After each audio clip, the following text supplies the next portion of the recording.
Did you know that Apple tracks everywhere you've been and saves the places you visited most? Most people don't know this because the only way to turn it off is found deep in settings. It's not really that deep, but it's hidden away from the main page well enough so most people won't randomly find it. Thanks for watching, and don't forget to like and subscribe.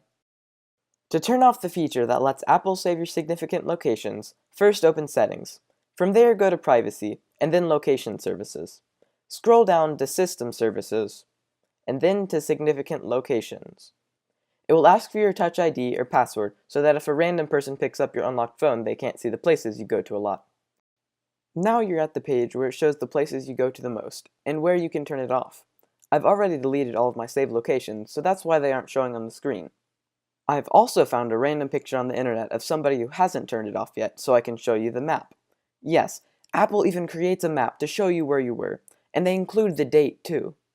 It says that these locations are encrypted and can't be read by Apple, but hacking exists, and you might not want somebody who knows your password to see where you've been.